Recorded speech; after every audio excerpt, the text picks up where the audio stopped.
Salut les amis. Alors les amis, on est toujours dans les emballages. Vous vous rappelez, la fois passée, on a fait l'emballage des bouteilles. Eh bien, cette fois-ci, on va faire un spécial emballage boîte.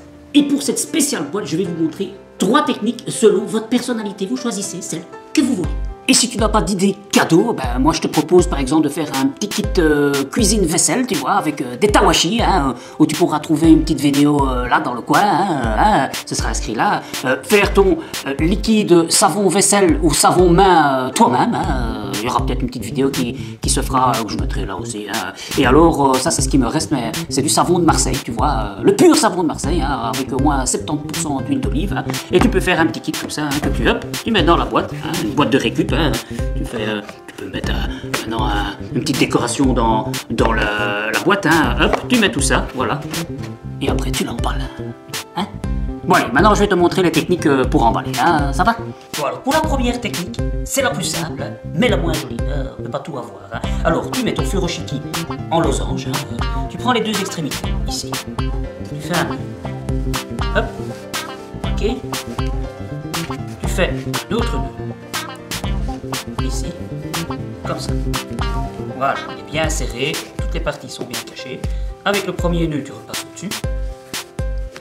Là, et avec l'autre nœud, tu repasses au-dessus de l'autre. Voilà, et après, tu confectionnes, tu rends ça un petit peu joli. Voilà, tu fais une petite, hop, comme des petits pétales, comme ça, de feuilles. Voilà. Et voilà, tu as ton premier emballage. Ok, c'est compris?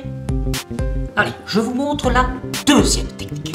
Alors, elle est un petit peu plus... D'ailleurs, c'est celle que moi je préfère, un petit peu plus compliquée, enfin, quoique c'est vraiment pas compliqué non plus. Regarde, tu prends, donc toujours en losange, tu prends d'abord un premier, puis tu passes sur l'autre. Je vous fais un peu un pointilleux là, mais voilà. Vous ne devez même pas le passer en dessous. Si vous avez envie de passer en dessous le bout qui dépasse, vous pouvez, mais c'est pas nécessaire. Vous passez l'autre au-dessus, comme ceci. Voilà. Et puis, vous faites votre nœud. Et hop, vous faites un premier nœud. Comme c'est encore un petit peu gros, vous faites un deuxième. Voilà. Vous étirez. Et alors vous allez me dire, le bout qui dépasse ici, ça n'est pas beau. C'est vrai que c'est pas beau. Alors moi ce que je fais, je le plie comme ça un petit peu. Hop. Mais je vous montre bien. J'essaye d'en faire un espèce de... C'est un tout petit peu de chipotage, mais vous allez voir, ça va être super. Voilà. Je le mets un peu comme ça, vous voyez. Hop. Je le passe au-dessus des 2 nœuds. Je le fais en dessous. J'essaye de le retirer un petit peu comme ça. En fait, pour faire comme si c'était un nœud papillon. Vous voyez? Voilà. Et comme ça, le vilain nœud qui est ici, il est caché. Et donc après, vous reconfectionnez un petit peu. Et voilà, vous avez fait le deuxième emballage. C'est compris? Si vous n'avez pas compris, vous repassez la vidéo. Bon, la troisième technique, elle est encore un petit peu plus affinée, mais pas compliquée non plus. Alors pour ça, vous aurez besoin d'un accessoire. Alors au choix, vous prenez un élastique ou un ruban. Bon, moi, je préfère avec le ruban parce que c'est plus joli. Alors, vous allez voir, le début n'est pas compliqué. Vous prenez ici les 2 extrémités. Vous les rejoignez. Vous prenez les 2 autres extrémités.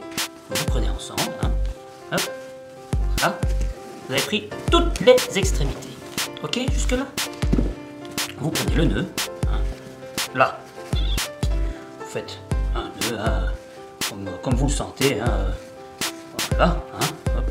Bon, évidemment celui-là il est un petit peu long, donc vous pouvez faire, hop, un petit nœud comme ça. Maintenant si vous avez bien sûr vous pouvez l'onduler, c'est comme vous voulez, voilà, faire en sorte, voilà, comme ça. Et maintenant on va essayer de confectionner une espèce de petite fleur. Alors, vous prenez chaque extrémité, je vous montre bien, prenez chaque extrémité et vous les rentrez à l'intérieur. Un petit peu pousser parce que comme j'ai serré évidemment, hop, vous les poussez à l'intérieur pour faire un pétale. Vous prenez le deuxième, vous les poussez un petit peu à l'intérieur, comme ça, hop, pour faire un second pétale. Et vous prenez la même chose, faites la même chose avec les 4. Hop, vous poussez à l'intérieur du trou de la ficelle, un petit peu mieux, hop. Et le 4e, même chose, on le pousse dedans. Ouais, c'est dur quand même. Moi j'ai des gros plus simple. Hein. Vous poussez jusque où vous voulez. Donc à l'intérieur et que ça tienne. Hein. Voilà, comme ça. Hop, et vous faites. Hein. Je vais même encore un petit peu. Voilà, pour enlever un peu de tissu. Voilà, et après, voilà. Vous étirez un peu et vous avez, voilà, comme une petite fleur. Hein. Voilà, hop. C'est pas joli ça, hein. Regardez, voilà, comme une petite fleur, hop. Avec un petit ruban, hein, qui donne une petite couleur supplémentaire. Voilà, c'est pas mal, hein. Bon, j'espère que ce deuxième tuto sur les furoshiki spécial boîte t'a spécialement plu. N'hésite pas à partager, à liker, à commenter. Hein. Si toi tu as des astuces supplémentaires, ben, n'hésite pas à me les expliquer ou de m'envoyer un petit dessin. Mais le plus important, c'est de partager. Et pourquoi partager, tu vas me dire? Ben, parce qu'au plus de gens sauront faire les emballages hein, à partir de tissu, au moins il y aura de déchets sur la planète. Et en plus, c'est joli. Et tu fais 2 cadeaux. Le morceau de tissu, comme ça il apprend aux autres à le faire. Hein, et le cadeau qui est à l'intérieur. Un double cadeau. Allez, je te dis à la prochaine et amuse-toi.